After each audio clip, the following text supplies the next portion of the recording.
إنهم لقول رسول كريم في كتاب مكنون لا يمسه إلا المطهرون تنزيل من رب العالمين وما هو بقول شاعر قليلا ما تؤمنون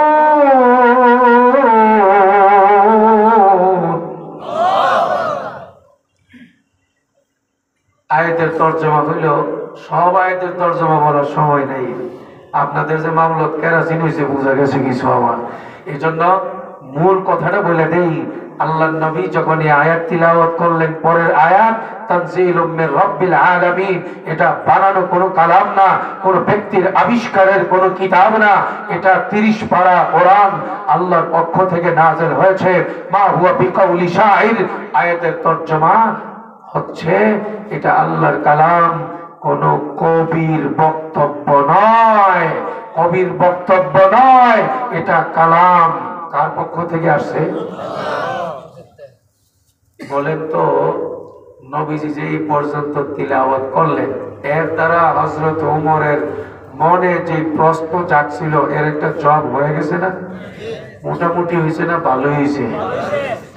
হযরত ওমর কয় না, আগেরটা বাদ,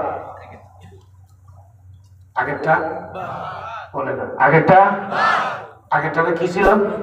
কবি। আমাদের নবী কি কবি ছিলেন? ওয়ামা আল্লামনাহু আশ-শি'r ওয়ামা ইয়ানবাগী লাহু ইন হুয়া ইল্লা যিকর ওয়া কুরআনুম মুবিন।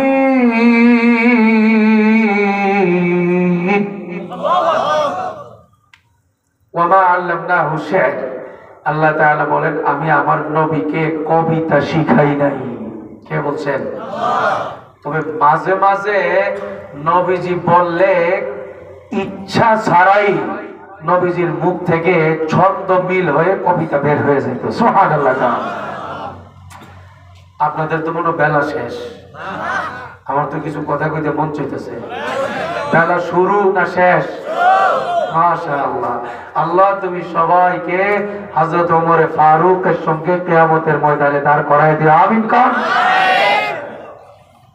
হযরত সিদ্দিক আকবরের সঙ্গে দাঁড় করায় দিও, আমিন কান। হযরত ওসমান গনির সঙ্গে দাঁড় করায় দিও, আমিন কান। হযরত আলী রাদিয়াল্লাহু তাআলা আনহুর সঙ্গে দাঁড় করায় দিও, আমিন কান। হাবিবে পাকের পবিত্র হাতে কিয়ামতের ময়দানে কাউসারের পানি নসিব করায় দিয়ে, আমিন কান। চাইবেন উঠে না, দোয়া কিন্তু কেটে যাইব। দেখছেন কি দামি দামি দোয়া হয়েছে? আল্লাহ তুমি সবার জন্য এই দোয়াগুলো কবুল করো। এই জিহাদের ময়দানে গজওয়ায়ে হাওয়াজিনের মধ্যে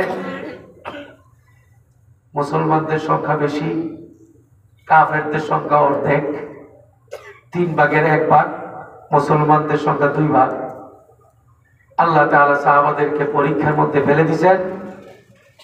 কাফেররা এত জোরে একসঙ্গে বর্ষার আঘাত করা শুরু করলো, সাহাবায়ে কেরাম টিকতে পারেন নাই, ময়দান ছেড়ে নিরাপদ জায়গায় তারা দৌড়ে পালাতে শুরু করেছেন।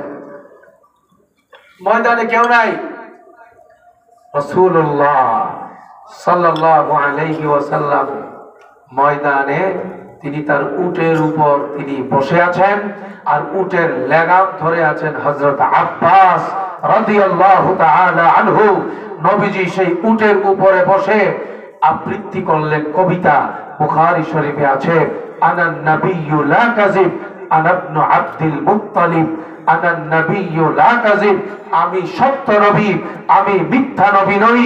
আনা ইবনু আব্দুল মুত্তালিব, আমি কাপুরুষ নই, আমি আব্দুল মুত্তালিবের বীর সন্তান এবং নাতি। আমি ময়দান থেকে পালাতে শিখি নাই, আমি বিজয়ের বেশে দুনিয়াতে থাকার জন্য এসেছি। এতটুকু বলা মাত্র হযরত আব্বাস রাদিয়াল্লাহু তাআলা আনহু নবীজির উটের রশি ধরে চিৎকার করে একটা ডাক দিলেন, ইয়া আলাল আনসার ওয়া ইয়া আলাল মুহাজির হালুম্মু ইলা রাসূলিল্লাহ। চিৎকার করে বলেন আল্লাহু আকবার। হযরত আব্বাস রাদিয়াল্লাহু তাআলা আনহু ডাক দিয়ে বললেন, হে আনসার সাহাবারা, মুহাজির সাহাবারা, কে কোথায় গিয়েছ? নবীজি ময়দান ছাড়েন নাই, স্টিল ময়দানে দাঁড়িয়ে আছেন, সকলেই নবীর কাছে চলে আসো। আমি আপনাদেরকে জিজ্ঞেস করি, ওই জামানায় তো এই মাইক ছিল, মোবাইল ছিল, কোন যোগাযোগ ব্যবস্থা ছিল? কিন্তু আল্লাহ যদি চান আওয়াজ পৌঁছানোর ব্যবস্থা করতে পারেন কি পারেন না? তাফসীরের কিতাবের মধ্যে লিখে হযরত আব্বাস রাদিয়াল্লাহু তাআলা আনহু আওয়াজ দিলেন, চিৎকার করলেন, বাতাসকে খাদেম বানায় দিলেন। বাতাসের সাহায্যে এই আওয়াজ চতুর্দিকে 12 মাইল দূরত্বে পর্যন্ত পৌঁছে গেল। সুবহানাল্লাহ। ইসলামের হেফাজতের মালিক কে? আসতে বললেন কে?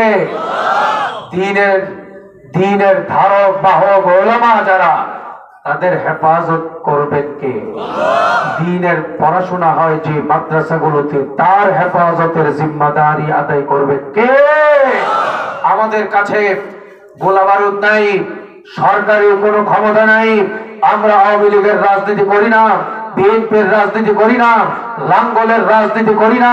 কওমি মাদ্রাসা, দেওবন্দি উলামা, তারা মাহফিলে, ময়দানে, খানকার ভেতরে, মসজিদের মিম্বরে, রাস্তা ঘাটে, যেখানে সুযোগ হয় তারা কেবল আল্লাহর কথা বলে, কেবল কোরআনের কথা বলে, কেবল জান্নাতের কথা বলে। কথা বলেন ঠিক কিনা?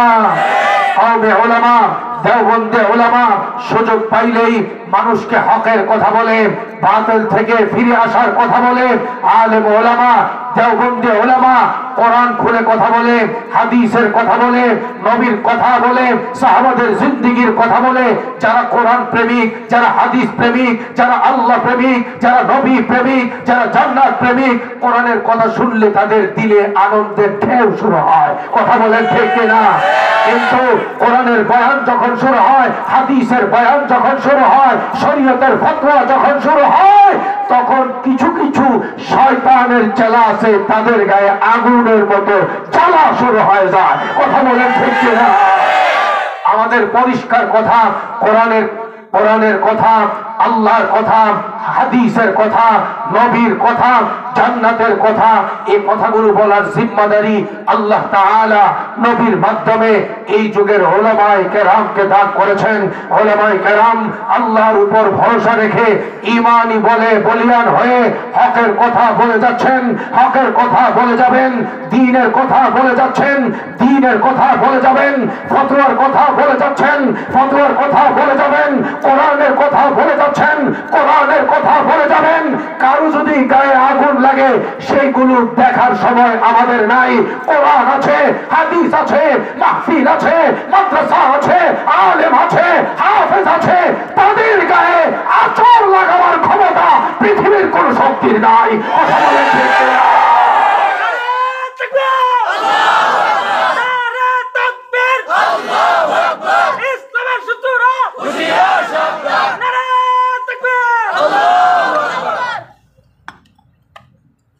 কষ্ট হইতেছে না?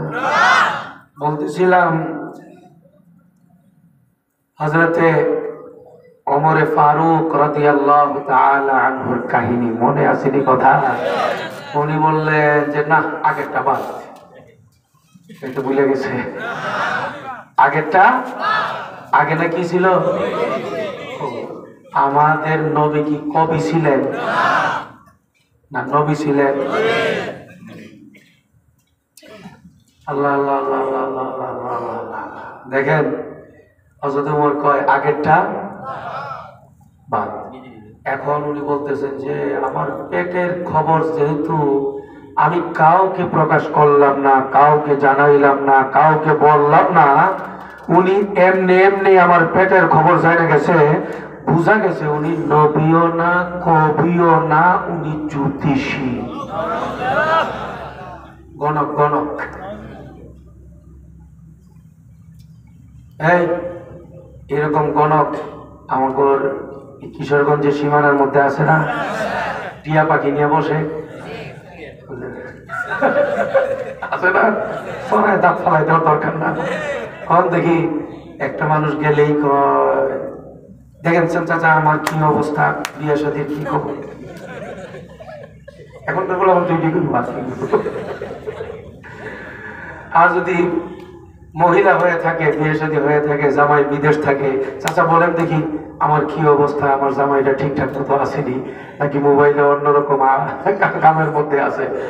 বলে যে হাই হাই হাই হাই এত ফারা তোর উপরে দিয়ে যাইতেছে, তুই বাচ্চা আসো কেমনে রে। পাটপাড়ি আছে না নাই?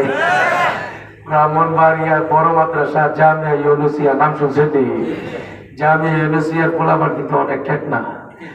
এক মাদ্রাসার ওই জামিয়া ইউনুসিয়ার থেকে সামনে আগাইছে, এক জায়গার মধ্যে বসা এই টিয়া পাখিওয়ালা কনক গেছে, এটা নাই গিয়া কই চাচা দেখেন তো আমার কি অবস্থা,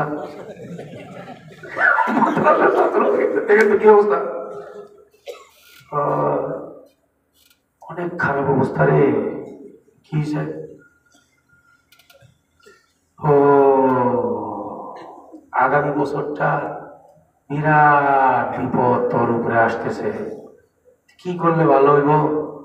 মাজারে মোমবাতি দিবি 10টা। আর আর এরপরে যা দেওয়ার বলছে, বলার পরে আচ্ছা আপনি কেমনে জানলেন? কেমনে জানছি বুঝো না? কেমনে জানছি বুঝো না? না এই যে রাশিগুলো, এই রাশিগুলো দেখে দেখে পয়রা পয়রা আমি বুঝছি। আপনি হাতের রাশিগুলো দেখে আপনি বুঝেননি? হ্যাঁ বুঝি। তাহলে আপনার হাতটা বের করেন, আপনার হাত দেখান, দেখেন তো আপনার হাত থেকে দেখেন তো আপনার উপরে কোনো বিপদ আছে নি? হাত বের করেন, দেখেন কোনো বিপদ আছে নি? না, কোন রকম এরকম কোনো বিপদ নাই। মায়েরা দিছে আল্লাহর মেহরবানিতে 2টা সর। ওইটা সর কিরে মাল্লিকা? হ্যাঁ উনি বললেন যে মারছি না, টেস্ট করলাম। আপনি এই রাশি দিয়া যে দেখেন, আসলে আপনি বুঝেন কি বুঝেন না? 2টা সর দিয়া দেখলাম, আপনি যে বললেন যে আপনার কোনো বিপদ নাই, মানলাম যে 2টা, এটা কি রাশির ভিতরে উঠে নাই? বুখারী শরীফের হাদিস, قال رسول الله صلى الله عليه وسلم من أتى كاهنا فقد كفر بما أنزل على محمد صلى الله عليه وسلم। نعوذ بالله। হাবিবে পাক বলেন যে ব্যক্তি আল্লাহর উপর ঈমান ইয়াকিন বাদ দিয়ে গণকের কাছে যে যাবে, জ্যোতিষীর কাছে যে যাবে এবং তার কাছে গিয়ে হাত দেখিয়ে তাকে বিশ্বাস যারা করবে, সে নবীর উপর নাযিল হওয়া শরীয়তকে যেন সে অস্বীকার করে ফেলল। আল্লাহ সবাইকে হেফাজত করেন, সবাইকে বুঝার তৌফিক দান করেন। টিয়া পাখিওয়ালা কারো কাছে যাইবেন? এলাকার কোন জায়গায় এই টিয়া পাখির ডিব্বা লইয়া আসলে বসার জন্য জায়গা দিবেন? আল্লাহ সবাইকে দ্বীনের উপরে, হকের উপরে, উলামায়ে কেরামের ফতোয়া অনুযায়ী অচল অবিচল থাকার তৌফিক দান করেন। আমিন। হযরত ওমর বলেন, আমার আগেরটা পাক মনে আসেনি কথা? হ্যাঁ আমার যেটা মনে হইতেছে উনি জ্যোতিষী, নাইলে আমার পেটের খবর কেমনে কইল? আল্লাহর মেহেরবানি। এবার কোন জোরে কোন আল্লাহু আকবার, আরো চিৎকার করে বলেন আল্লাহু আকবার। পরের আয়াতেই ছিল এই প্রসঙ্গে, নবীজি তিলাওয়াত শুরু করে দিলেন। তিলাওয়াত তো চলতেই আছে। ওয়ামা হুয়া বিকাউলি কাহিন قليلا ما تذكرون تنزيل من رب العالمين।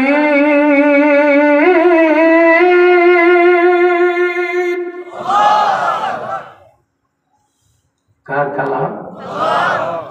আয়াতের তরজমা অনেকেই বুঝে গেছেন ওমা হুয়া বিকাউলি কাহিন, কাহিন মানে জ্যোতিষী। আল্লাহ তাআলা বলতেছেন এটা কোন জ্যোতিষীর বক্তব্য নয়, তানজিলুম মির রাব্বিল আলামিন। এই 30 পারা কোরআন বক্তব্য কার বক্তব্য? কার কিতাব? কার পক্ষ থেকে নাযিল হয়েছে? কি বলেন, হযরত ওমরের কিছু চিকিৎসা হইতেছে নি? এখন হযরত ওমর নিজেই বলে ফাওয়াকাল ইসলামু ফি কলবি, জোরে কর সুবহানাল্লাহ। হযরত ওমর বলেন এই পর্যন্ত শোনার পরে আমি আর ঠিক থাকতে পারি নাই, আগের জায়গায় থাকতে পারি নাই, সিদ্ধান্ত পরিবর্তন। কেমন যেন মনে হইতেছে আমার দিলটা নবীর জন্য, ইসলামের জন্য পাগল হয়ে গেছে। ওয়াকাল ইসলামু ফি কলবি। এ ভাই, ওমরের মতো মানুষ ইসলামকে সহ্য করতে পারে নাই, ইসলামের নাম শুনতে পারে নাই, কোরআনের তিলাওয়াত সহ্য করতে পারে নাই। নবী তিলাওয়াত করবেন, কোন রাস্তা খোলা থাকতে দেয় নাই। সেই ওমর কোরআনের পাগল হয়ে গিয়েছেন, ইসলামের পাগল হয়ে গিয়েছেন, নবীর জন্য পাগল হয়ে গিয়েছেন, ইসলামের জন্য দুর্বল হয়ে গিয়েছেন। কখন হয়েছেন? দূরে থাকার কারণে না কাছে যাওয়ার কারণে? ঠিক তেমনি ভাবে আমি চ্যালেঞ্জ করে বলতে চাই, আজকের এই মাতৃভূমি বাংলাদেশে বর্তমানে একটা শ্রেণী তৈরি হয়েছে, ছেলেদের মধ্যে, মেয়েদের মধ্যে, রাজনীতিবিদদের মধ্যে, এমনকি সাংবাদিকদের মধ্যে, মিডিয়া কর্মীদের মধ্যে। তাদেরকে আমি আওয়ামী লীগের ভাই বলবো না, বিএনপির ভাই বলবো না, লাঙ্গলের ভাই বলবো না। এক শ্রেণীর শিক্ষিত ছেলে মেয়ে তৈরি হয়েছে, সুযোগ পাইলেই তারা টেলিভিশনের পর্দায় টক শোতে গিয়ে অথবা সামাজিক যোগাযোগ মাধ্যমে সুযোগ পাইলেই ইসলামের বিরুদ্ধে তারা কথা বলে, কোরআনের বিরুদ্ধে কথা বলে, আলেমদের বিরুদ্ধে কথা বলে, নবীর ইজ্জতের উপর আঘাত করে কথা বলে, কওমে মাদ্রাসার বিরুদ্ধে কথা বলে। আছে না নাই?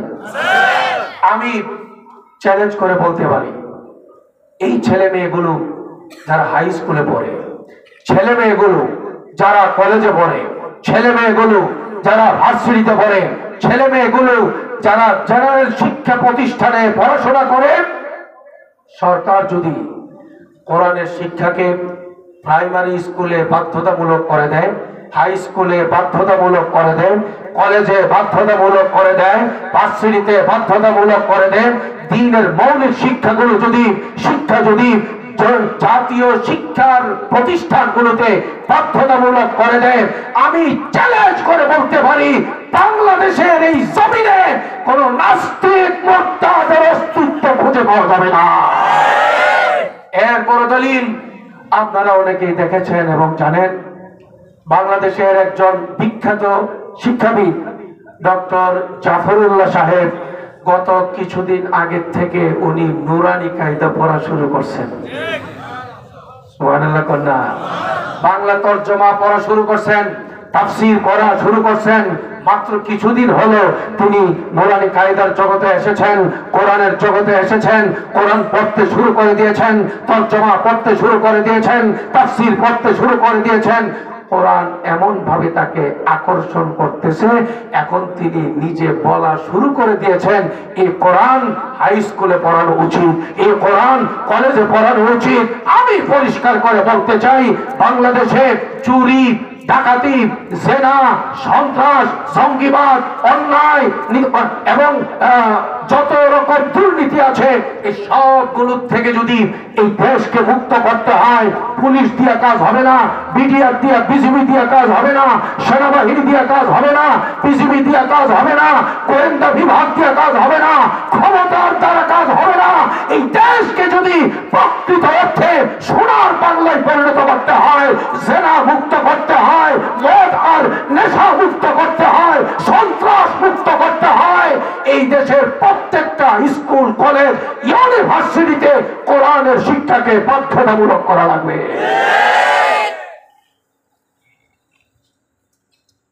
হযরত ওমর, আপনাদের তো কষ্ট হয়ে যেতেছে তাই না? ঠিক আছে ইনশাআল্লাহ। এই হযরত ওমর কোরআনের কাছে আসছে, কোরআনের জন্য পাগল হয়ে গেছে। সুবহানাল্লাহ কোন। আমি অনেক খুশি। এই আগে মাহফিল তো করতেছি বহু বছর হয়েছে, মাহফিলে যে ওয়াজ করি, মাদ্রাসায় পড়াই, রাত্রে বয়ান করি, শীতের মৌসুমে বহু বছর হয়েছে। কিন্তু এখন যে চিত্র দেখি, এই চিত্র 2-4-5 বছর আগেও দেখি নাই।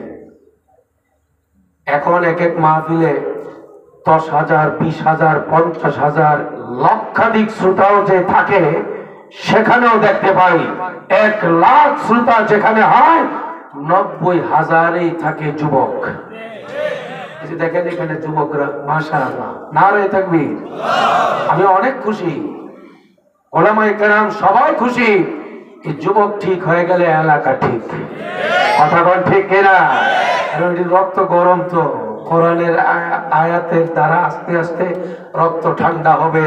হযরত বেলালের অনুসারী হবে, হযরত আব্দুল্লাহ বিন ওমরের অনুসারী হয়ে যাবে।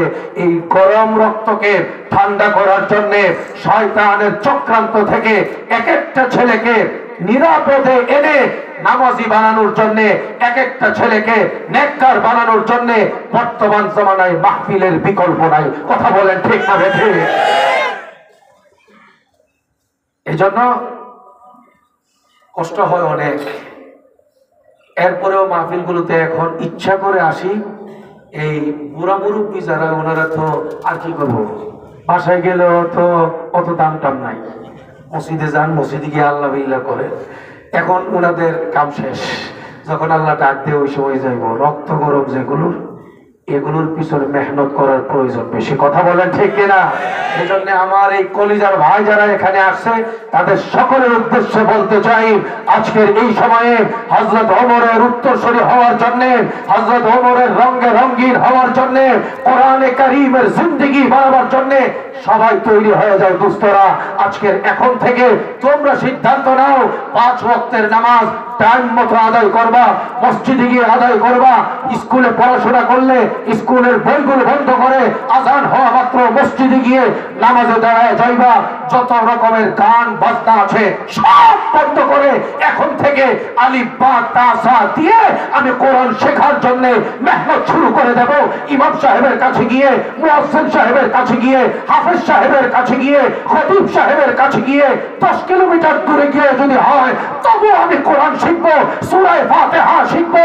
এইরকম যুবক এই জায়গায় কারা কারা তোমরা তৈরি হবা? আল্লাহকে দেখাও, আল্লাহকে দেখাও, আল্লাহকে দেখাও। নারে তাকবীর, নারে তাকবীর। আল্লাহ এই হাতগুলোকে কবুল করেন। হযরত ওমর 5টা বছর পার করে দিলেন, নবীজি দাওয়াত দিতে থাকলেন, ইসলাম কবুল হইল না। 5ম বছর শেষ হওয়ার একদম শেষ প্রান্তে যখন হযরত হামজা বীর পুরুষ ইসলাম কবুল করে পালাইছে, সুবহানাল্লাহ। হযরত হামজা ইসলাম কবুল করার কারণে মক্কার কাফেরদের ঘুম হারাম হয়ে গেছে, কারণ হামজা মানে একাই 1000। একেবারে কথা উল্টা পাল্টা করলে উপায় নেই। এই জন্য হযরত হামজা রাদিয়াল্লাহু তাআলা আনহু, উনি ইসলাম কবুল করার 3 দিনের মাথায় মাত্র, বাদা সালাসাতি আইয়াম মিন ইসলামি হামজা, কয় দিনের মাথায়? এই যে দেখেন না, কয় দিন? মাত্র 3 দিনের মাথায় হযরত ওমর তরবারি নিলেন আর সিদ্ধান্ত নিলেন, এখন তো অবস্থা খুব খারাপ, হামজা মুসলমান হয়ে গেছে, এই নবীর এখন পাওয়ার বেড়ে গেছে, এই নবীর মুসলমানদের শক্তি বেড়ে গেছে, ইচ্ছা করলেই এখন আগের মতো কিছু বলা যাবে না, না, এই নবীকে খতম করে দিতে হবে। নাউজুবিল্লাহ। হযরত ওমর তরবারি নিলেন, সামনে আগায় যাইতেছে, রাস্তার মধ্যে এক উটের রাখাল, নাম ছিল নুআইম বিন আব্দুল্লাহ, ওনার সঙ্গে দেখা। উনি জিজ্ঞেস করলেন, ওমর অবস্থা তো খারাপ দেখা যায়, অস্ত্র শস্ত্রে সজ্জিত, কি উদ্দেশ্য কি? ইলা আইনা ইয়া ওমর, কোথায় যাচ্ছ? কইলা হাদা সাবিক, এই যে নতুন ধর্ম ইসলাম প্রচার করতেছে নবী, আমি যাচ্ছি গর্দান উড়ায় দিব। সম্ভব? সম্ভব? হেফাজতের মালিক আল্লাহ। উটের রাখাল যিনি, উনি বলে এতদিনে বুঝছিলাম তোমার নেতা হইছো, মাথায় বুদ্ধি শুদ্ধি আছে, এখন তো দেখতেছি কিচ্ছু নাই। ওমর তুমি কি মনে করছো এ তরবারি নিয়ে যাইবা আর এই নবীর মাথার মধ্যে আঘাত করে গর্দান পুড়ায় দিবা আর এই নবীর বংশের লোকেরা বসে বসে আঙ্গুল চুষবে? না, এরা কিন্তু তাহলে ঠিক আছে, যাতে মাতাল হইল এই কুরাইশ বংশের লোকেরা, হাশিমি বংশের লোকেরা, যদিও এখনো নবীর উপর ইসলাম কবুল করে নাই, নবীর গায়ে হাত দিয়া দেখো, একেবারে সাইজ করব তোমাকে, রক্তের প্রতিশোধ কিভাবে নেয় সেটা তুমি দেখতে পারবা। এ কথা বলে তখন এই উটের রাখাল বলে, ওমর এই পাগলামি না কইরা একটা কাম করলে কেমন হয়? বলে কি? তুমি তো একটা খবর জানো না, গোপন খবর। বলে কি? তুমি খালি মুসলমান হওয়া বাকি, তোমার বোন জামাই পরিবারের এরা সব কালিমা পড়ে মুসলমান হয়ে গেছে, খালি তুমি পেকম পাকম দেখাইতেছো, খালি বাকি। তোমার যদি এত ভালো কিছু উদ্দেশ্য হয়, আগে বোনরে ঠিক করো, বোন জামাইকে ঠিক করো, নবীর পিছনে দৌড়ায় লাভ কি? হযরত ওমর কয়, তোমার কথাই তো মনে হইতেছে তুমিও মনে হয় এই দলের হই।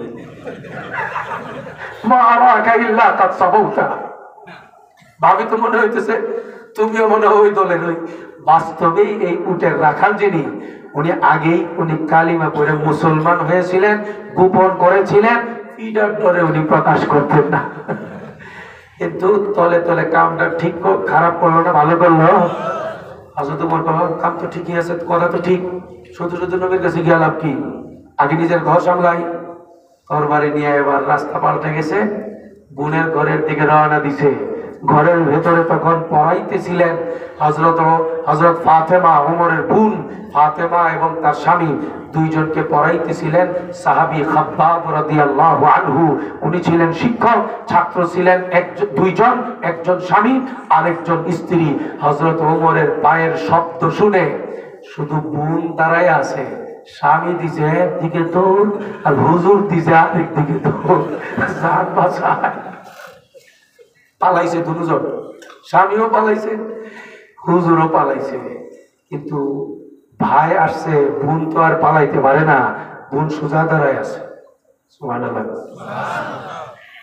আচ্ছা, তোমার বললেন আমাকে বলো তো, তোমার ব্যাপারে শুনলাম, তোমার স্বামীর ব্যাপারে শুনলাম, তোমরা নাকি নবীর দলে চলে গেছো, কালিমা পড়া মুসলমান হয়ে গেছো।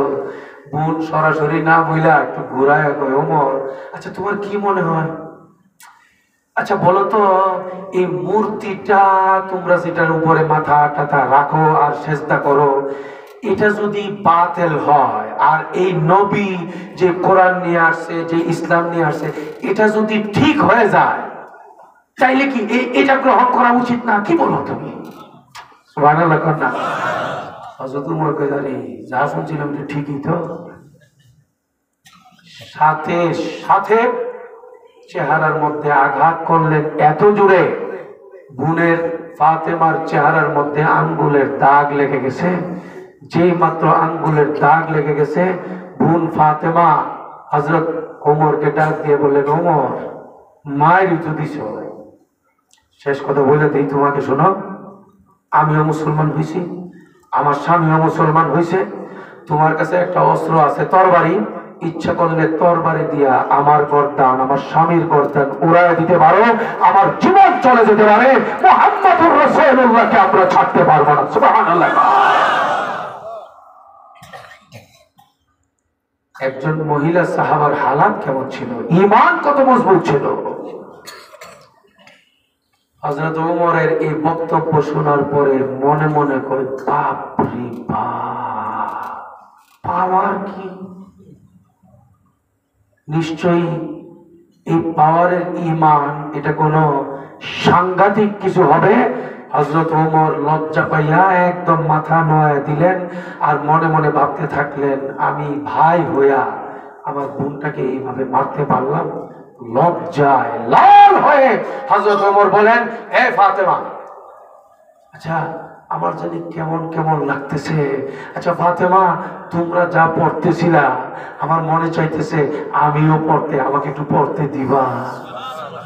সুবহানাল্লাহ। বাড়ি গিয়া কন্যা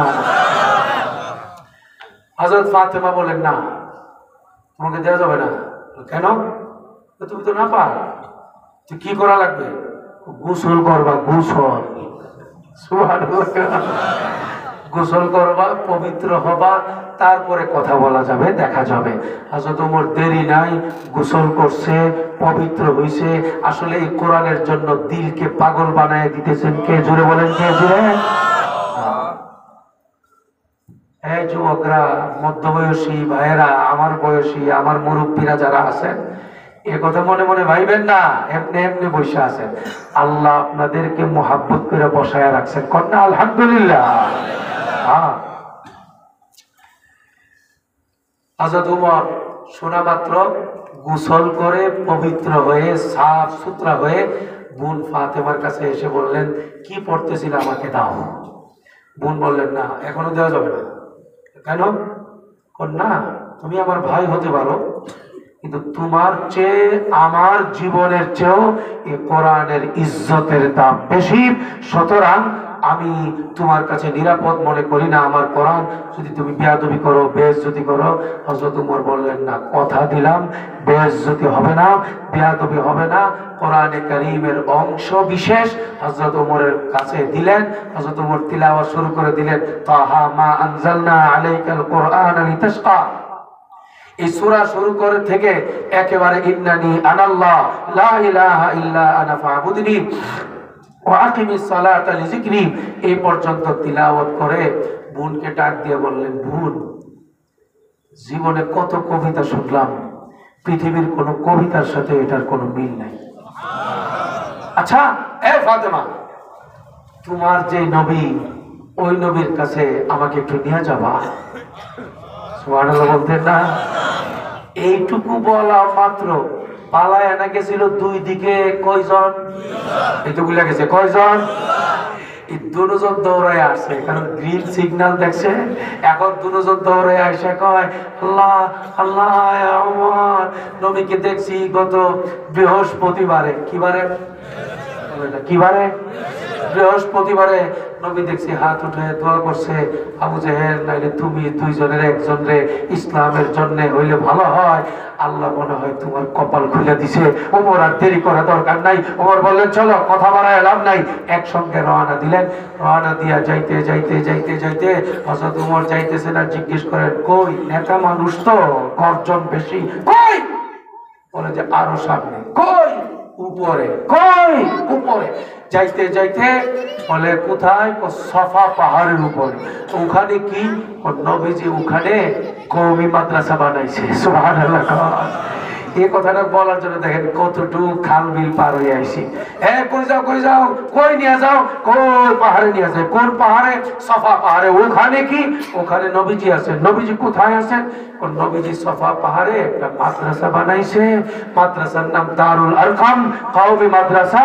ওখানে নবীজি ইমানের তালিম দেন, দ্বীনের শিক্ষা দেন, এক একজনকে দ্বীনের সবকগুলো দেন। সেখানে গোপনে গোপনে এই কাজগুলো করেন। হযরত ওমর তাদেরকে নিয়ে সেখানে যাওয়ার জন্য রেডি হইলেন। একেবারে মাদ্রাসার কাছাকাছি পৌঁছে গেলেন। মাদ্রাসাটা না কি মাদ্রাসা? সরকারি না কওমি মাদ্রাসা? কথা বলেন, সরকারি মাদ্রাসা না কওমি মাদ্রাসা? কওমি মাদ্রাসা মানে কি? যেটা জনগণের অনুদানে চলে। কার অনুদানে চলে?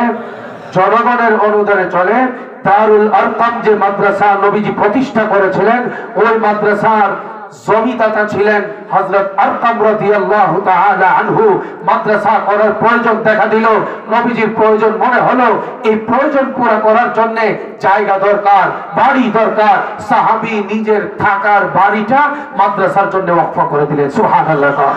আজকের এই ঐতিহ্যবাহী নুরুল উলুম হামিউস সুন্নাহ মাদ্রাসা, এটাকে সাধারণ কোনো প্রতিষ্ঠান মনে করা চলবে না, হাই স্কুলের মতো মনে করা চলবে না, কলেজের মতো মনে করা চলবে না।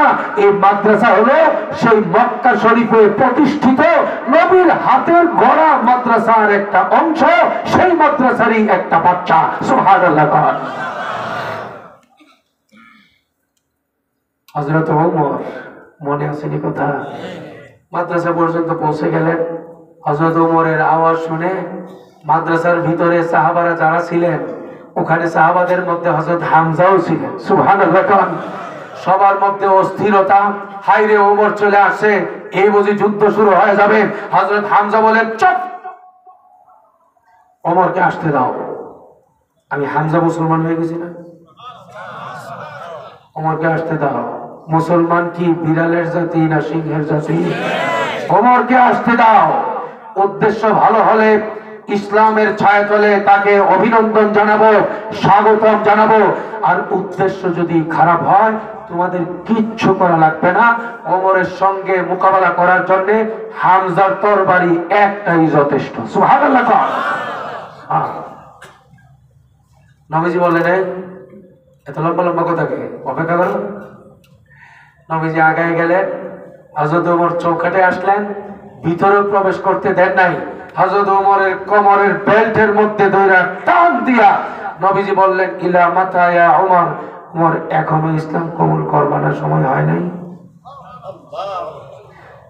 ওখানে দাঁড়াই হযরত ওমর কালিমা পড়ে মুসলমান হয়ে গেছেন। সাথে সাথে নবীজি খুশিতে আনন্দে আত্মহারা হইয়া নবীজি বললেন, আল্লাহু আকবার। বলেন না আল্লাহু আকবার। নবীজির কণ্ঠের সাথে কণ্ঠ মিলায়া মাদ্রাসার ভিতরে সাহাবারা যারা ছিলেন তারাও উচ্চ স্বরে বলল, আল্লাহু আকবার। কি বলছে? তাকে নারায়ে রিসালাত ইয়া রাসূলুল্লাহ দিছে। ইয়া রাসূলুল্লাহ মাটি আছে না? আরে আপনাদের এলাকায় নাই, আরে থাকলে এটা করেন না। আসেন ইয়া রাসূলুল্লাহ। আচ্ছা বলেন তো, ওই দিন কি নবীজি নারায়ে রিসালাত ইয়া রাসূলুল্লাহ কইছিল? সাহাবারা নারায়ে রিসালাত ইয়া রাসূলুল্লাহ বলছিল? মুখ দিয়া যা আসে তাই কয়, আর শিরকে বেদাতে একেবারে মিলে মিশে একাকার করে ফেলতেছে। কেউ জিজ্ঞেস করলে বলে আমরা নবীর আশিক, আমরা নবীকে ভালোবাসি। এ ভালোবাসার দোহাই দিয়া বেদাতি কর্মকাণ্ডকে চাষ করার জন্য নামধারী কিছু মৌলভী এলাকার মধ্যে ঘুরে আর সরল মনা মানুষের ঈমান নষ্ট করে। কথা বলেন ঠিক কিনা? তো একটা কথা ভাঙ্গা না দিলে একটু অসুবিধা, একটু সময় তো লেগে যাবে, অসুবিধা হয়ে যাবে। হ্যাঁ, কথা হইলো একটা, আমাদের মধ্যে অনেকেই বলে, হুজুর আমরা কি করতাম হুজুর? এই হুজুরে কয় এদিকে, ওই হুজুরে বলে ওইদিকে। আকবরনগর মাদ্রাসার হুজুররা বলে নারায়ে রিসালাত ইয়া রাসূলুল্লাহ বলা যাবে না। আকবরনগর মহিউস সুন্নাহ মাদ্রাসার হুজুররা বলে আযানের শুরু হবে আল্লাহু আকবার দিয়ে, আসসালাতু ওয়াসসালামু আলাইকা ইয়া রাসূলুল্লাহ, আসসালাতু ওয়াসসালামু আলাইকা ইয়া হাবিবাল্লাহ, আসসালাতু ওয়াসসালামু আলাইকা ইয়া শাফিউল মুযনিবিন, আসসালাতু ওয়াসসালামু আলাইকা ইয়া রাহমাতাল লিল আলামিন। এই সবগুলোর বেদাত। আকবরনগর মাদ্রাসা মহিউস সুন্নাহ মাদ্রাসার হুজুররা বলে আল্লাহু আকবার দিয়ে শুরু করতে হবে, এর আগে আসসালাতু ওয়াসসালামু বলা যাবে না। এই সবগুলো বেদাত। আবার আমগর রেজবি বাবা বলে আসসালাতু ওয়াসসালামু আলাইকা বলতে হবে, কাদেরি বাবা বলে আসসালাতু ওয়াসসালামু আলাইকা বলতে হবে। রেজবি মৌলভী, কাদেরি মৌলভী বলে ইয়া নারায়ে রিসালাত ইয়া রাসূলুল্লাহ বলতে হবে। হুজুর আমগর কি দোষ? আমরা কোন দিকে যাব? এরাও তো আলেম, আপনারাও আলেম, সুতরাং আপনারা বইলে মীমাংসা করেন। আমরা শুধু শুধু ঝামেলায় পড়ে লাভ নাই, যে যেদিকে আমরা সেদিকেই যাব। এই জাতীয় টেকনা এলাকার মধ্যে আছে না? না, এই টেকনাদের জন্য ছোট্ট একটা কিচ্ছা আমার বলা লাগবে। অসুবিধা হইতেছে? কিচ্ছাটা কমনে, কিচ্ছাটা আমার সাথে সম্পৃক্ত কিচ্ছা। 2006 সালে এই ঘটনাটা ঘটছিল। তাহলে কত বছর আগে হবে? কত বছর? 14 বছর। 2006 সালে তখন আমি ব্রাহ্মণবাড়িয়ার ঐতিহ্যবাহী মাদ্রাসা জামিয়া দারুল আরকাম মাদ্রাসা শাইখুনা সাজিদুর রহমান সাহেব হুজুর দামাত বারাকাতুহুমের মাদ্রাসায় আমি তখন শিক্ষকতা করি। আমি তখনকার উস্তাদ, সেখানকার উস্তাদ। আপনাদের এই এলাকায় হালিমপুর, যে সরাসরির ভিতরে হালিমপুর আছে না? হালিমপুরের পরে বাংলা বাজার আসেনি? বাংলা বাজারের পরে গুথালিয়া একটা গ্রাম, গুথালিয়া গুতাইল্লা ওই যে হইল এই গুতাইল্লারা উনি যেটা কইছে হ্যাঁ এই গুতাইল্লা এই কয়েকজন সাথী ছিল কাজল আরিফ মোস্তফা এই জাতীয় কিছু দুস্থ আহবাব ছিল প্রতি সপ্তাহের বৃহস্পতিবারে অথবা সপ্তাহের যে কোনো একদিন তারা আসতো আমার কাছে দারুল আরকাম মাদ্রাসায় এবং আত্মশুদ্ধির সবক নিত প্রায় সময় তারা রাত্রেও থাকতো এইভাবে লম্বা একটা সময় তারা দিছিল ওখানে তারা যে এলাকায় বসবাস করে গুতাইল্লা ওই এলাকাটা পুরাটা হইল ইয়া নবী সালামু আলাইকার এলাকা ইয়া নবী সালামু আলাইকা বুঝছেন না নারায়ে রিসালাত ইয়া রাসূলুল্লাহর এলাকা বুঝছেন না এখনো আসসালাতু ওয়াস সালামু আলাইকা ইয়া রাসূলুল্লাহর এলাকা এখনো বুঝছেন না ওই এলাকাতে একজন পিসাব ছিল একজন আলেম ছিল ওনার একটা বিখ্যাত ফতোয়া ছিল যে ব্যক্তি দাঁড়ায় খেয়াল করবে না তার পিছনে নামাজ পড়লে নামাজ হবে না সে ডাইরেক্ট কাফের এরা কিন্তু কাফের ডিব্বা লয়ে ঘুরে তো ওই এলাকার যারা আসতো আমার কাছে তারা একবার সিদ্ধান্ত নিল আমাদের এই হুজুরে আমাদের এলাকায় নিয়ে বয়ান করাবো তো আমিও রাজি হইলাম আমি তখন মিশর থেকে বাংলাদেশে আসছি আমিও রাজি হইলাম এরা একটা ডেট ঠিক করলো আমাকেও দাওয়াত দিছে আর ওই কাদেরি যে মৌলভী এলাকার পীর উনাকেও দাওয়াত দিছে একই মাহফিলে আমাকে দাওয়াত দিছে যে এটা ওই কাদেরিকে বলে নাই কাদেরিকে দাওয়াত দিছে আমাকে বলে নাই কেমন ফেস লাগাইছে এবার বুঝে এবার মাহফিলের দিন আমাকে তারা মোবাইলে ফোন করে বলছে হুজুর রাত 10:45 পর্যন্ত আপনি আপনার ভগ্নিপতির বাড়ি আছে কঠিয়াদি আমার আত্মীয়ের বাড়ি আছে কঠিয়াদি ওখানে আপনি বিশ্রাম করবেন 10:45 দিকে আমরা বলবো আপনি আস্তে করে মাহফিলের দিকে রওনা দেবেন আমি তো মনে করছি সহজ সরল মানুষ যে হয়তো বা বক্তা শেষ করতে করতে আমাকে মনে হয় সবাই শেষে নিয়ে দিবে 10:45 বাজলো ফোন দিয়ে বলছে হুজুর আয় বলুন আয় বলুন তা আমিও চলে গেলাম ভিতরে যখন বিশ্রামের একটা ঘর মাহফিল থেকে একটু দূরে ওই ঘরের ভিতরে গিয়া তো আমি পেরেশান হয়ে গেছি ঘরের ভিতরে গিয়া দেখি খাট ফালাইছে 3টা কয়টা একটা খাটের উপরে লেখা আজহারি সাহেব আরেক খাটের মধ্যে লেখা কাদেরি সাহেব আরেকটার মধ্যে মাঝখানে কিচ্ছু লেখা নাই মানে মাঝামাঝি যার মধ্যে হ্যাঁ বইব এরকম আমি ভিতরে ঢুকছি মানে ঢোকা মাত্রই ঘরের ভিতরে যারা আছে বলতেছে হুজুর একটু উপরে লিস্টিটা স্লিপটা দেখে বসলে ভালো হয় আমি বললাম জীবনে কত মাহফিলে গেলাম আর দেখলাম এমন কুরুত্তালি মার্কা মাহফিল ওই আজহারি খাট যেটা লেখা আমি ওইটার মধ্যে বসছি বসে দেখি কাদেরি খাটের দিকে কি অবস্থা দেখে নেই দেখি যে ভাই 3 তলায় টুপিওয়ালা বসা কথাটা বুঝে নেব না 3 তলা উনি বুঝছেন নি আচ্ছা বুঝে গেলে বলা এরকম লম্বা টুপি বইরা একজন বসা ডানে বামে ওনার সাথে অনেক খাদেম খুদ্দাম বয়স্ক মুরব্বীরা বসা আমি আমার খাটে গিয়ে বসছি বসে বললাম এই হ্যান্ডেল দেখি হ্যান্ডেল আছে দেখি যে বিশেষ অতিথি ওই কাদেরি মৌলভী সাহেবের নাম আমি কর্তৃপক্ষকে ডাক দিয়ে বললাম এই কাজটা কেন বললেন আমরা তো এইরকম মাহফিলে যাই না কারণ আমি যা বলবো এরপরে ওরা বলবে এদের কথাটাকে মানুষ পরে দলিল মনে করবে আমি তো এই ধরনের মাহফিলে যাওয়াকে সহজ সহি মনে করি না হুজুর আর আগেও করি নাই সামনেও যেন হুজুর আল্লাহ না করাই হুজুর এই জীবনের প্রথম হুজুর এইরকম করছি পুরা এলাকা ইয়া নবী সালামু আলাইকার গ্রুপ আসসালাতু ওয়াসসালামু আলাইকার গ্রুপ নারায়ে রিসালাতের গ্রুপ শুধু আপনার নাম দিলে বয়ান শোনার জন্য কেউ আসবে না হুজুর ওনাকে নামটা দিছি হুজুর সাই পাচ্ছি হুজুর সাই পাচ্ছি হুজুর মাছ ধরবার লাগে না আমি বললাম আচ্ছা তো ঠিক আছে নিয়ত ভালো যেহেতু অসুবিধার মাছ লাগবো নি হুজুর একদম ভরে গেছে মাছ আমি সেখানে বসলাম বসার পরে নজর দিয়ে দেখি ওই যে কাদেরি খাট 10 নম্বর সতর্ক সংকেত নাযিল হয়েছে ওই খাটের উপরে, ভূমিকম্প। ডাক দিয়ে বলতেছে, এই তোমরা না বললা আজহারি হুজুর আসবে না? হুজুর তো এসে গেছে, এখন কি করবো? এখন কি করবেন মানে বুঝেন না? তোমরা না বললা হুজুর আসবে না, আমাকে বসায় রাখলা খালি খালি, এখন তো হুজুর এসে গেছে। হুজুরকে তো আনছি এটার জন্য যে আপনার যে বয়ানগুলো, এই বয়ানগুলো আপনি করবেন আর হুজুরে বসে বসে শুনবে, এই জন্যই মূলত হুজুরকে আনছি।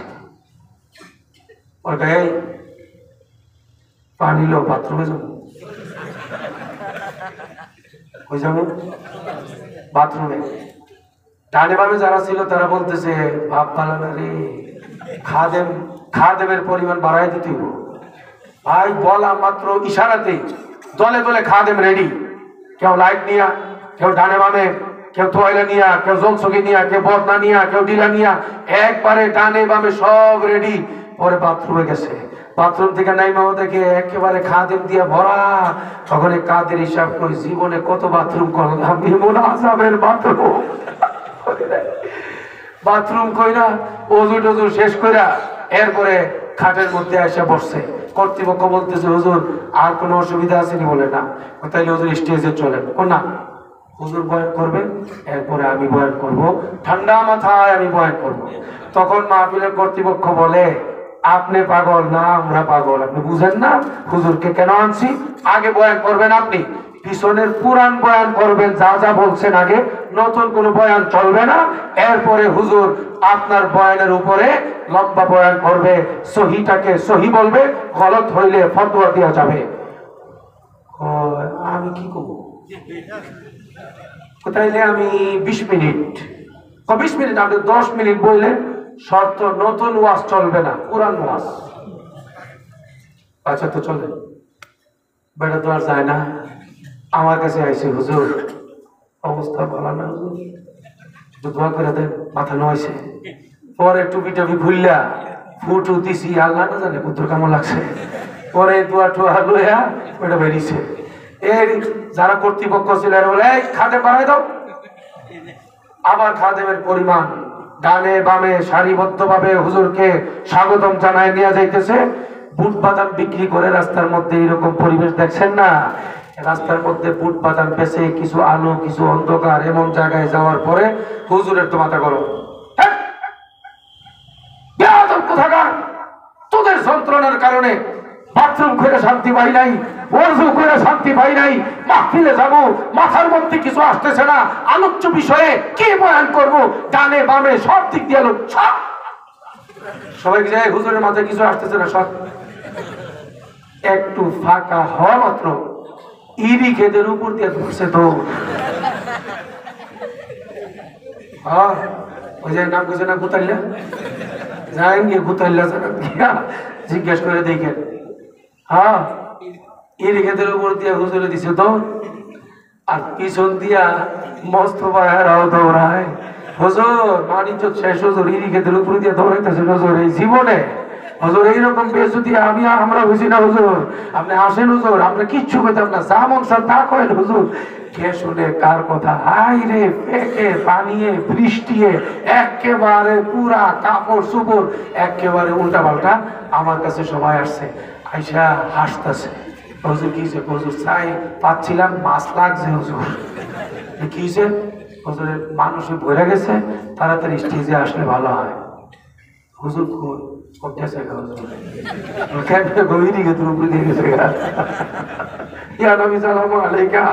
আসসালাতু ওয়াসসালামু আলাইকা যে হুজুররা কয়, আর ইয়া নারায়ে রিসালাত ইয়া রাসূলুল্লাহ বলে বুক ফুলায় যারা চ্যালেঞ্জ করে, আর এই রকম বেদাতি কর্মকাণ্ড যারা সমাজের মধ্যে প্রতিষ্ঠিত করতে চায়, তাদের ঈমানের পাওয়ার কি পরিমাণ, ইলমের পাওয়ার কতটুকু, যোগ্যতার পাওয়ার কতটুকু, সেটা বুঝার জন্য আপনাদের সামনে ঘটনাটা পেশ করলাম। এই ঘটনাটা যদি বুঝে থাকেন বলেন তো, সব আলেম কি সমান? সবাইকে এদিকের উপর দিয়ে দৌড়ায়। কথা তো অনেক জমা গেছে না, আজকে আর বলা যাবে না, কথা অনেক হয়েছে। হ্যাঁ ভাই, আজকের এই জায়গায় আমি আপনাদের সকলের কাছে আরজ রাখতে চাই, আজানের লাইনে দুরুদের লাইনে, তাফসীরের লাইনে, বয়ান শোনার লাইনে, নামাজ পড়ার লাইনে, তাজকিয়া এবং আত্মশুদ্ধির লাইনে, কোন পীরকে গ্রহণ করার লাইনে, হর ক্ষেত্রে আজকের এখন থেকে দেওবন্দি সিলসিলার হাক্কানি আলেমদের সঙ্গে থাকবো, তাদের পরামর্শ নিয়ে চলবো, তাদের মাশওয়ারা অনুযায়ী নিজের পরিবারকে চালাবো। কারা কারা তৈরি থাকবেন ইনশাআল্লাহ বলে দেখি? আল্লাহ তাআলা সবাইকে কবুল করেন। আল্লাহ তাআলা প্রত্যেকটা যুবককে কবুল করেন, এই মাদ্রাসাকে কবুল করেন, এই মাদ্রাসার প্রত্যেকটা তালিবুল ইলমকে কবুল করেন। মাহফিলের শুরু থেকে এই পর্যন্ত যা নসিহত হলো আমাদের সবাইকে সেই মোতাবেক আমল করার তৌফিক দান করেন, আমিন। ওয়া আখিরু দাওয়ানা আনিল হামদুলিল্লাহি রাব্বিল আলামিন।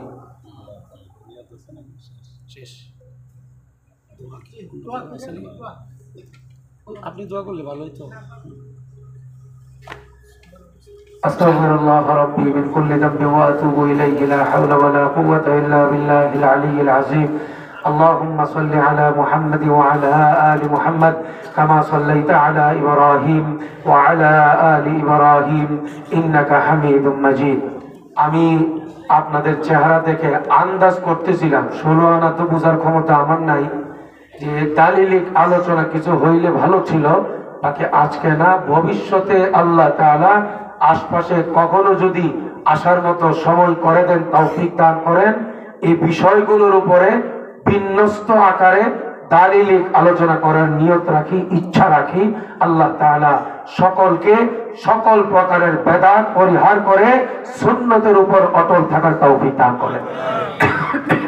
আমাদের মসজিদটার দ্বিতীয় তলার একটু কাজের জন্য কি করতেছিলাম, একটু দোয়া।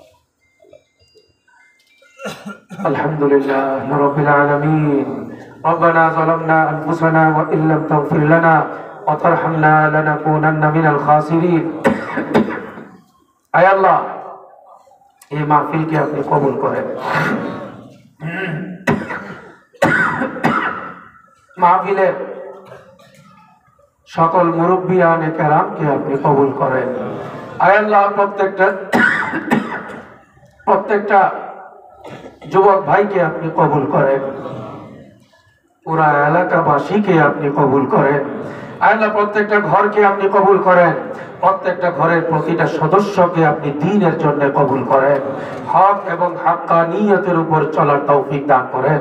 আয় আল্লাহ, আমরা যারা বসছি আমাদের জিন্দেগির সব গুনাহ খাতা মাফ করে দেন। আয় আল্লাহ, মরহুম মরহুমাদের গুনাহ খাতা মাফ করে দেন। এই মাহফিলের হাদিয়া সকল মুর্দেগানের রূহের মধ্যে পৌঁছায় দেন। আয় আল্লাহ, আমাদের মুরব্বীরা যারা বেঁচে আছেন সুস্থতার সাথে হায়াতে তাইয়্যিবা তাদেরকে নসিব করেন। আয় আল্লাহ, এই মাদ্রাসাকে আপনি কবুল করেন, মাদ্রাসার মুহতামিম সাহেবকে আপনি কবুল করেন। আয় আল্লাহ, মুহতামিম সাহেবের হিম্মতকে আপনি বাড়ায় দেন। আয় আল্লাহ, মুহতামিম সাহেবের নেক আশা আসানির সাথে আপনি পুরা করায় দেন। আয় আল্লাহ, মুহিউস সুন্নাহ মাদ্রাসার সকল আসাতিজায়ে কেরামকে আপনি কবুল করেন, প্রত্যেকটা তালিবুল ইলমকে আপনি কবুল করেন, আলেমে বাআমুল হওয়ার জন্য কবুল করেন, হাফেজে কোরআন হওয়ার জন্য কবুল করেন, দাইয়া ইলাল্লাহ হওয়ার জন্য কবুল করেন। আয় আল্লাহ, এই মাদ্রাসার সকল জরুরিয়াত গায়েব থেকে আপনি পুরা করে দেন। আয় আল্লাহ, মসজিদের দ্বিতীয় তলার কাজ করবে, কাজ চলছে, করবে। আয় আল্লাহ, দ্বিতীয় তলার নির্মাণের জন্য টাকা, ইট, রড, সিমেন্ট, বালু, মিস্ত্রির দৈনিক খরচা, আয় আল্লাহ যা লাগবে, আয় আল্লাহ সকল এলাকাবাসীকে আপনার কুদরতের দ্বারা এই মাদ্রাসার এই মসজিদকে নির্মাণের জন্য সকলের দিল আপনি তৈরি করে দেন মাওলা। আয় আল্লাহ, এই মসজিদের দ্বিতীয় তলার কাজ আসান করে দেন মাওলা। আয় আল্লাহ, আসানির সাথে নির্মাণ সম্পন্ন করায় দিয়েন মাওলা। আয় আল্লাহ, মেহেরবানি করে এই মাদ্রাসা এবং মসজিদকে পুরা এলাকার জন্য দ্বীনের মার্কাজ বানায় দেন মাওলা, ইলমের মার্কাজ বানায় দেন মাওলা, তাবলীগের মার্কাজ বানায় দেন মাওলা, তাজকিয়া এবং তাসাউফের মার্কাজ বানায় দেন মাওলা। আয় আল্লাহ, মেহেরবানি করে প্রত্যেকটা তালিবুল ইলমের পরিবারগুলোকে আপনি কবুল করেন মাওলা, তাদের আব্বা আম্মাকে কবুল করেন মাওলা। আয় আল্লাহ মাহফিলের প্রত্যেকটা যুবককে আপনার রহমতের দ্বারা, আপনার নজরে করমের দ্বারা প্রত্যেকটা যুবককে আপনি কবুল করেন মাওলা, তাদের হায়াতকে কবুল করেন মাওলা। আয় আল্লাহ তাদের পুরা জিন্দেগিকে জান্নাতের জন্য কবুল করেন মাওলা, কোরআন ওয়ালা জিন্দেগি তাদেরকে নসিব করেন মাওলা। মাহফিলের শুরু থেকে এই পর্যন্ত যত নসিহত হলো আমাদের সকলকে সেই মোতাবেক আমল করার তৌফিক দান করেন মাওলা। আয় আল্লাহ মেহেরবানি করে, আয় আল্লাহ গভীর রাত্র হয়ে গেছে, তারা আমার জন্য কেউ বসে নাই, সবাই কেবলমাত্র আপনার জন্য বসে আছেন, আপনাকে খুশি করার জন্য বসে আছেন, জান্নাত পাওয়ার জন্য বসে আছেন। আয় আল্লাহ সবাইকে জান্নাতি হিসেবে কবুল করেন। আয় আল্লাহ এই মাটিকে, এই মাহফিলের এই জমিনকে প্রত্যেকের জন্য নাজাতের জরিয়া বানায় দেন। আয় আল্লাহ কিয়ামতের ময়দানে এই মাহফিলের এই মাটিকে সকলের জন্য সুপারিশকারী বানায় দিয়েন মাওলা।